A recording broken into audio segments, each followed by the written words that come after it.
fobia dan gangguan panik Ibu. Mm-hmm. Nah, kita mau nanya nih Bu, pertanyaan pertama, Ibu tahu nggak sih Bu di sekolah ini ada nggak anak murid yang terindikasi punya gangguan kecemasan, obsesif kompulsif atau OCD, gangguan panik atau gangguan fobia? Kalau di kelas 7C nggak ada, Biasanya ada. aman. Tapi di kelas lain ada. Keseluruhan kelas 7 ada? Ada. Boleh diceritain? Ada. Dia itu berkebutuhan khusus. Ya, kalau kakak lihat namanya Safira. Vira, anak 7F. Kebetulan hari ini nggak masuk. Dia itu apa ya? Kalau emosionalnya dia tidak stabil, dia tantrum. Jadi menyakiti dirinya sendiri. Nah, memang kita dari awal sudah Bu Ina panggil juga orang tuanya menghadap ke kepala sekolah dulu juga, karena berkebutuhan khusus itu di sekolah normal tidak dituntut dengan akademik. Jadi dia hanya tentang bersosial. Dan kebetulan Vira itu cuma deket sama, jadi kalau anak seperti itu dia tahu siapa yang suka sama dia, siapa yang membuat dia nyaman, siapa yang cuma buat merasa aja, selewat aja. Anak itu tuh peka sekali perasaannya. Jadi dia itu dekat salah satu Bu Ina. Jadi kalau ketemu Ina, dia peluk, ya paling Bina tanya, "Hai Vira, apa kabar?" "Baik." Dia cerita semuanya. Dua, dengan guru olahraga Bu Mulyati, karena Bu Mulyati memang lagi observasi tentang anak berkebutuhan khusus. Jadi lagi penelitian juga Bu Mulyati itu waktu itu S2. Beliau bertanya-tanya juga sama Bu Ina gimana Vira penanganannya. Alhamdulillahnya bisa deket juga sama Bu Mulyati, sama Bu Aminah juga dekat. Jadi yang suka ada di ruang BK itu satu siswa itu Vira. Kemarin ada. Nah, yang suka menggambar, yang gambar aja itu Vira. Karena memang dia tidak bisa tidak bisa masuk dalam lingkungan yang kapasitasnya lebih dari 2 atau 3. Dia pasti takut. Jadi kemarin juga kejadian, meskipun teman-temannya sayang sama dia, jadi memang saya menekankan sama anak tiap kelas itu ada terus 2 atau 3 anak di tiap kelas ya, karena kita punya daya tampung itu tiap kelas 2-2. Tapi yang terjadi orang tua itu tidak mau mengakui bahwa anak itu berkebutuhan khusus. Jadi begitu dia masuk secara umum, tapi melihat observasi Bu Ina lihat dari wajah, terus tutur kata bahasanya, gaya dia berjalan itu kelihatan sekali. Kita nanti dapat pelajarannya nggak? Dapat kan?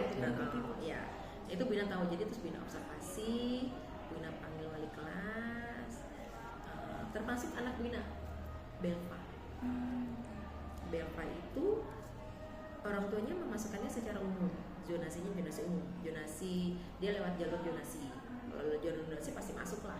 Gitu. Tapi Bu Ina lihat dari perangainya dia, tutur katanya dia, terus Bu Ina lihat dia belum bisa menulis.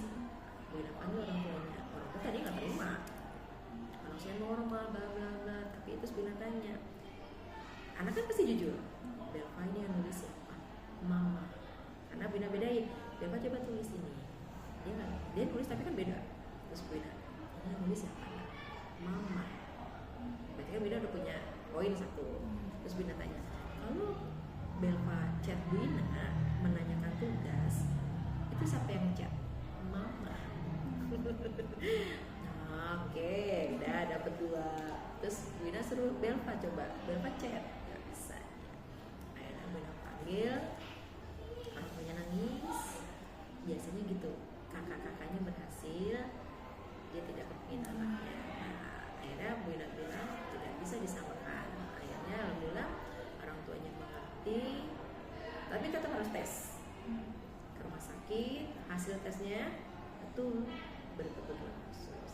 Jadi karena apa? Berpengaruh ke Dampodi. Jadi Bu Ina tanya, Bu Ina kasih silakan ke orang tuanya, silakan Bapak Ibu kalau memang mau menganggap Belva itu tetap normal, karena masalahnya ke Dampodi nanti seumur hidupnya dia sampai ke kuliah. Dan nanti berarti dia harus bersaing dengan teman-teman yang lemah kategorinya. Sedangkan berfokusnya dengan IQ-nya Belva yang di bawah, low, apa dia sama? Jadi orang tuanya nangis, baru mengakui,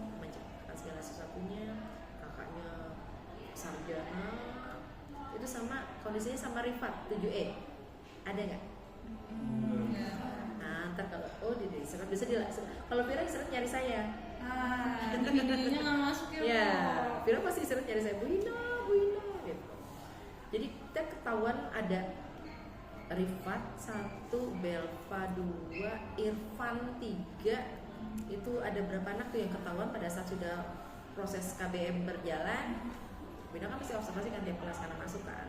Ini kayaknya ini gitu. Kita panggil wali kelasnya, pengalaman baru mengakui. Tetap harus tes. Jadi pada saat Bina tanyakan kalau bapak ibu tetap menganggap anaknya normal, dapodik tidak berubah, silakan, nggak masalah. Tapi dia dituntut untuk KBM normal, ujian normal dengan soal yang sama dengan anak yang lain. Tapi kalau berkebutuhan khusus, soalnya untuk berkebutuhan khusus, dia tidak dituntut dengan akademik dan pasti naik kelas. Tapi kalau dia ada kategori normal, kalau nilai di bawah KKM 3 tidak naik kelas. Tuh, 3 mapel di bawah KKM 3 mapel tidak naik kelas. Akhirnya orang tuanya setuju, dapodik berganti dong. Nah, itu yang membuat berkebutuhan khusus di 97 itu bertambah. Yang harusnya 2 kali 9 cuma 18 jadi lebih dari 20. Karena ketahuannya pada saat berlangsungnya udah KBM. Banyak sekali orang tua yang belum bisa. Tapi ini bukan sekolah inklusif. Semua sekolah negeri sudah kategori inklusi. Karena memang dituntutnya bukan akademik, hanya bersosial, karena SLB negeri tidak bisa memenuhi kapasitas. Gitu. SLB negeri itu cuma ada 1 Rawamangun. Dan SLB swasta banyak orang tua Nggak sanggup. Mahal ibu. mahal. Vira juga kan, makanya tanya Vira tuh SLB swasta di sini karena memang orang tuanya sudah tidak sanggup biayanya. Tapi saya sarannya tetap terapi karena dia perlu terapi. 2 Franco 7A yang badannya besar. Nah, Berarti ada berapa bu? Kelas 7 bu? kelas 7 itu satu kelas 2, berarti ada Masing-masing kelas ada bu? 2. Setiap sekolah Hah? 2 setiap kelasnya. Jadi tergantung, kalau dia rombelnya menerima 7 kelas ya harus menerima 14. Itu melalui PPDB. Masalahnya di sekitar ini 97 ini udah tahu tuh selentingan dari mana, informasi dari mana. Banyak sekali anak berguru terus masuk ke sini karena informasinya guru-guru 97-nya baik, sabar, terus juga mengayomi. Maksudnya anak-anak seperti itu tidak kita lepas. Dia teman-temannya mau karena memang Bu Ina yang ngajarin.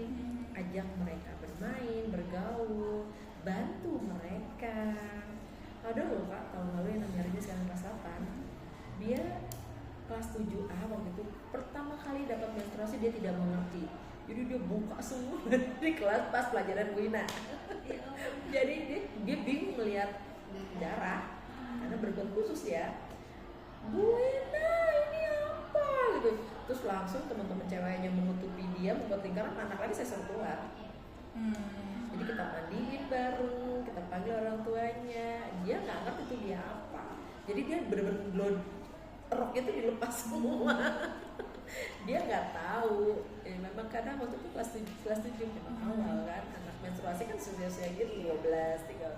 Jadi kita panggil orang tuanya itu anak laki juga ngerti karena memang Bu Ina ngajarkan.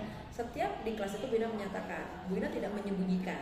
Jadi biar mereka mengerti. Kadang gini loh, anak tuh menganggap rata semua, bercandanya, bermainnya. Jadi kalau mereka mengerti ada temannya yang perlu perhatian, dengan sendirinya mereka mengemas diri.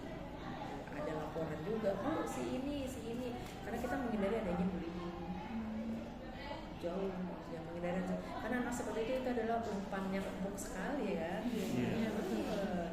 Baik verbal non verbal tuh empuk banget gitu kan. Tuh. Makanya kita Bapak Paz juga menginginkan jangan terjadi seperti itu. Oke, sayang, ada lagi? Sebentar ibu. Soalnya pertanyaannya udah dijawab semua sama ibu. Ya udah nih. tinggal di itu aja. Oh ya bu, untuk ABK-nya itu ABK yang, maaf ibu, yang autis apa emang ada yang lain? Hampir semua IQ aja. Kalau autis enggak. Kalau Vira memang IQ tapi karena dia dibarengi dengan sedikit tantrum ya. Jadi kalau dia emosinya nggak stabil, dia suka mencelakai diri dengan menjedotkan kepalanya di tembok. Jadi memang harus mawas, kita harus rangkul, kita peluk, kita tenangin dia. Berarti ABK-nya ini emang ABK dari ini ya Bu, dari faktor kelahiran? Iya, hampir semua sih. Kan riwayatnya hampir semua Bina baca itu kan dia harus menyertakan surat dokter kan, kasus ini. Lagi-lagi itu di bawah. Kan memang dikategorikan ABK itu di bawah 70 kan? Iya. Ya hampir semua. Ada yang 65, 62. Tapi nggak nyampe di bawah 50 nggak ada sih. Terus kan tiap kelas ada 2 ABK ya Bu? Ada, kalau di kelas Bina 3. Tapi Bu Ina curiga sama Aira. Aira itu memang disarankan oleh guru SD-nya untuk jalur inklusi karena dianggapnya Aira itu kalau nggak pernah mengerjakan tugas. Jadi kalau Bu Ina bilang bukan kategori ABK, dia malas. Untuk orang tuanya membuat tes kembali, faktor biaya. Bu Ina suruh sarankan pakai rujukan biar ke Durian Sawit secara BPJS. Iya. Karena anak ini tidak terindikasi ABK banget di Aira. Iya. Ya betul kan? Ngocehnya, tugasnya dia selesai, kadang-kala nilai ulangannya lebih tinggi dari temen yang normal. Makanya Bu Ina minta panggil orang tuanya. Takutnya, makanya Bu Ina bilang ini mau kenaikan kelas cepat diselesaikan karena ada pedik. Gitu. Karena dia selalu ngerjain tugas soal itu soal umum, bukan soal ABK. Dan nilai dia tinggi terus. Ulangan tuh dia, saya tanya sama guru-guru apa, saya kan soal gitu saya sebenarnya selalu observasi kan, mata pelajaran apa ulangan ini, ya dong nilainya Bu, kan teman-teman di ruang guru, ya Bu Ina asli, akhirnya masih tinggi, saya aja heran, gitu. Makanya saya menyuruh orang tua, tapi orang tua kendalanya di anak-anak ABK ini kira-kira pernah nggak sih Bu mengganggu kegiatan belajar siswa di kelas? Ya itulah karena Bu Ina ada kerjasama dari teman-teman sekelasnya. Jadi alhamdulillah kalau ada sesuatu mereka nggak lapor. Kayak Vira misalnya lagi tantrum, pasti ada teman yang lari. Bu Ina tantrum. Terus kalau Franco itu kan memang kalau Franco itu dia suka ke jalan kemana-mana. Tapi alhamdulillah suka terhandle sama temannya lagi. Aman sih alhamdulillahnya. Karena juga kerja sama guru-guru yang lain juga lancar.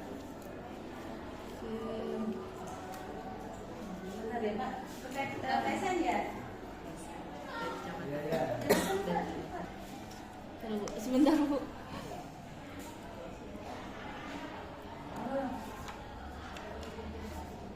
Udah tuh semua lengkap kan? Iya. Udah penjelasannya, tinggal Iya. masukin aja tuh. Berarti yang layanan konseling yang Ibu lakukan ke anak-anak ABK ini ya Bu, Pak, langsung panggilan orang tua ya? Kalau layanan konseling dengan berikut khusus orang tua kita panggil dulu, kita lihat hasilnya. Ada kalau perlu terapi kita harus sarankan orang tua tetap lanjutkan terapinya. Kalau memang IQ-nya saja ya dengan guru-guru, dengan teman-teman di kelasnya, alhamdulillah sih aman. Oke, satu lagi deh Bu, penutupan. Treatment khusus dari pihak semua pada anak-anak ABK. Kalau treatment khususnya sih nggak terlalu spesifik ya. Yang penting ada kerjasama antara orang tua dengan guru dengan wali kelas, itu yang paling utama. Karena kan wali kelas yang tahu sehari-hari. Nah, itu aja. Jadi kita ada observasi selanjutnya. Sama ini ya Bu, Ibu nanti menawarkan terapi dan tes itu ya? Iya. Kalau terapi dan tes itu dari sekolah menawarkan apa? Enggak, biasa gini loh, begini Kak, biasanya gini, ada pada saat hasil dokter itu ada, kan ada tulisan kan nih biasanya. Dan Bu Ina suka tanya, Ibu sudah melakukan terapi, sudah Bu Ina? Oh iya, dilanjutkan saja terapinya. Kayak Franco itu seminggu sekali dia terapi. Vira juga masih terapi. Jadi terapi untuk mereka. Berarti kalau terapi sama tes itu dari pihak luar ya? Iya, dari luar. Jadi Bu Ina tidak pernah itu. Pokoknya Bu Ina menyarankan lanjutkan saja, jangan sampai berhenti. Karena kan perlu ada kerjasama juga. Jadi untuk penanganan yang seperti itu peran orang tua itu penting sekali. Ya. Udah ya Bu, Bu,